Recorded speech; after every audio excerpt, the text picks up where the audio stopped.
Hello everyone, thanks for joining us today for our chapter book story time here at the Caribou Public Library. I'm Miss Erin and we are going to be starting a new book today. It is called Little Women by Louisa May Alcott. It was originally published in 1880. So we're going to go ahead and get started. Today we'll be reading the first half of chapter 1 and then the next time we'll finish it off with the second half of chapter 1. All right, so let us begin. Little Women. Chapter 1 is called Playing Pilgrims. Christmas won't be Christmas without any presents, grumbled Joe, lying on the rug. It's so dreadful to be poor, sighed Meg, looking down at her old dress. I don't think it's fair for some girls to have lots of pretty things and other girls nothing at all, added little Amy with an injured sniff. We've got father and mother, and each other, anyhow, said Beth contentedly from her corner. The four young faces on which the firelight shone brightened at the cheerful words, but darkened again as Joe said sadly, We haven't got father, and she'll never have him for a long time. She didn't say, perhaps never, but each silently added it, thinking of father far away where the fighting was. Nobody spoke for a minute. Then Meg said in an altered tone, You know, the reason Mother proposed not having any presents this Christmas was because it's going to be a hard winter for everyone, and she thinks we ought not to spend money for pleasure when our men are suffering so in the army. We can't do much, but we can make our little sacrifices and ought to do it gladly. But I am afraid I don't, said Meg, and she shook her head as she thought regretfully of all the pretty things she wanted. But I don't think that the little we should spend would do any good. We've each got $1. The army wouldn't be much helped by our giving that. I agree not to expect anything from Mother or you, but I do want to buy Undine and Sintram for myself. I've wanted it so long, said Joe, who was a bookworm. I've planned to spend mine in new music, said Beth, with a little sigh, which no one heard but the hearth brush and the kettle holder. I shall get a nice box of Father's drawing pencils. I really need them, said Amy decidedly. Mother didn't say anything about our money, and she won't wish us to give up everything. Let's each buy what we want and have a little fun. I'm sure we grub hard enough to earn it, cried Joe, examining the heels of her boots in a gentlemanly manner. I know I do, teaching those dreadful children nearly all day, when I'm longing to enjoy myself at home, began Meg, in a complaining tone again. You don't have such a hard time as I do, said Joe. How would you like to be shut up for hours with a nervous, fussy old lady who keeps you trotting, is never satisfied, and worries you until you're ready to fly out of the window or box her ears? It's naughty to fret, but I do think washing dishes and keeping things tidy is the worst work in the world.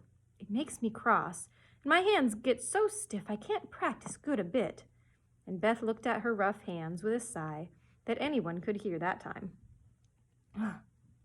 I don't believe any of you suffer as I do, cried Amy, for you don't have to go to school with impertinent girls who plague you if you don't know your lessons, and laugh at your dresses, and label your father if he isn't rich, and insult you when your nose isn't nice.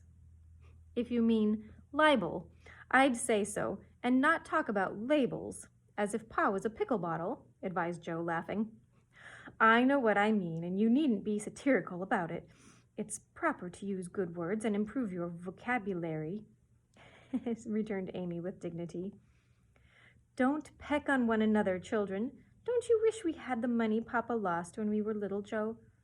Dear me, how happy and good we'd be if we had no worries, said Meg, who could remember better times.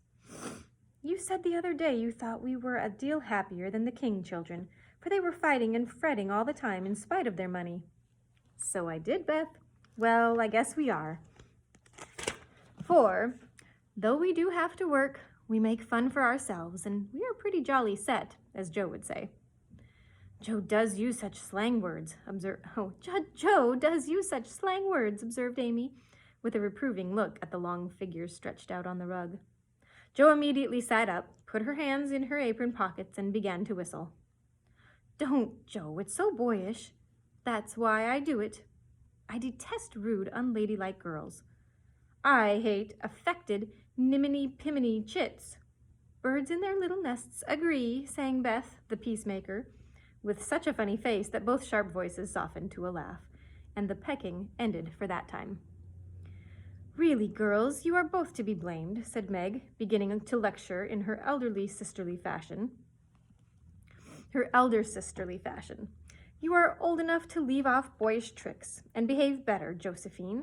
It didn't matter so much when you were a little girl, but now you're so tall and turn up your hair, you should remember that you're a young lady. I ain't, and if turning up my hair makes me one, I'll wear it in 2 tails till I'm 20, cried Jo, pulling off her hairnet and shaking down a chestnut mane. I hate to think I've got to grow up and be Miss March and wear long gowns and look as prim as a china aster. It's bad enough to be a girl, anyway, when I like boys' games and work and manners. I can't get over my disappointment in not being a boy, and it's worse than ever now, for I'm dying to go and fight with Papa, and I can only stay at home and knit like a poky little old woman, said Jo. She shook the blue army sock until the needles rattled like castanets, and her ball bounded across the room. Poor Jo, it's too bad, but it can't be helped, so you must try to be contented with making your name boyish and playing brother to us girls, said Beth, stroking the rough head at her knee with a hand that all the dishwashing and dusting in the world could not make ungentle in its touch. As for you, Amy, continued Meg, you are altogether too particular and prim. Your airs are funny now, but you'll grow up in an affected little goose if you don't take care. I like your nice manners and refined ways of speaking when you don't try to be elegant, but your absurd words are as bad as Jo's slang. If Jo is a tomboy and Amy a goose, what am I, please? Asked Beth, ready to share the lecture. You're a dear and nothing else, answered Meg warmly, and no one contradicted her, for the mouse was the pet of the family. As young readers like to know how people look, we will take this moment to give them a little sketch of the 4 sisters who sat knitting away in the twilight, while the December snow fell quietly without, and the fire crackled cheerfully within. It was a comfortable old room, though the carpet was faded and the furniture very plain, for a good picture or 2 hung on the walls, books filled the recesses, chrysanthemums and Christmas roses bloomed in the windows, and a pleasant atmosphere of home peace pervaded it. Margaret, the eldest of the 4, was 16, and very pretty, being plump and fair with large eyes, plenty of soft brown hair, a sweet mouth, and white hands, of which she was rather vain. 15-year-old Jo was very tall, thin, and brown, and reminded one of a colt, for she never seemed to know what to do with her long limbs, which were very much in her way. She had a decided mouth, a comical nose, and sharp gray eyes, which appeared to see everything, and were by turns fierce, funny, or thoughtful. Her long, thick hair was her one beauty, but it was usually bundled into a net to be out of her way. Round shoulders had Jo, big hands and feet, a flyaway look to her clothes, and the uncomfortable appearance of a girl who was rapidly shooting up into a woman, but didn't like it. Elizabeth, or Beth, as everyone called her, was a rosy, smooth-haired, bright-eyed girl of 13, with a shy manner, a timid voice, and a peaceful expression which was seldom disturbed. Her father called her Little Tranquillity, and the name suited her excellently, for she seemed to live in a happy world of her own, only venturing out to meet the few whom she trusted and loved. Amy, though the youngest, was a most important person, in her own opinion at least. A regular snow maiden with blue eyes and yellow hair curling on her shoulders, pale and slender, and always carrying herself like a young lady mindful of her manners. What the characters of the 4 sisters were, we will leave to be found out. The clock struck 6, and, having swept up the hearth, Beth put a pair of slippers down to warm. Somehow the sight of the old shoes had a good effect upon the girls, for Mother was coming, and everyone brightened to welcome her. Meg stopped lecturing and lit the lamp. Amy got out of the easy chair without being asked, and Jo forgot how tired she was as she sat up to hold the slippers nearer to the blaze. They are quite worn out. Marmee must have a new pair. I thought I'd get her some with my $1, said Beth. No, I shall, cried Amy. I'm the oldest, begged Meg, But Joe cut in with a decided, "I am the man of the family. Now Papa is away. I shall provide the slippers, for he told me to take special care of Mother while he was gone." "I'll tell you what we'll do," said Beth. "Let's each get her something for Christmas and not get anything for ourselves." "That's like you, dear. What will we get?" exclaimed Joe.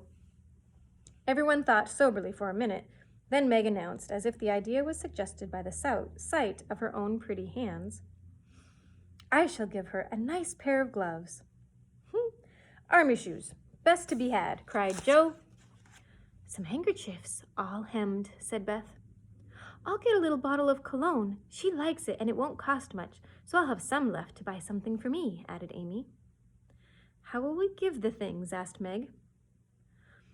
"Put 'em on the table, and bring her in and see her open the bundles. Don't you remember how we used to do on our birthdays?" answered Joe. "I used to be so frightened when it was my turn to sit in the big chair with a crown on and see you all come marching round and give the presents with a kiss. I liked the things and the kisses, but it was dreadful to have you sit looking at me while I opened the bundles," said Beth, who was toasting her face and the bread for tea at the same time. "Let Marmee think we are getting things for ourselves, and then surprise her. We must go shopping tomorrow afternoon, Meg. There's lots to do about the play for Christmas night," said Joe, marching up and down with her hands behind her back and her nose in the air. Well, that's where we're going to stop for now. That's the first half of chapter 1, and we'll continue on next time. Thanks for joining us. We'll see you then.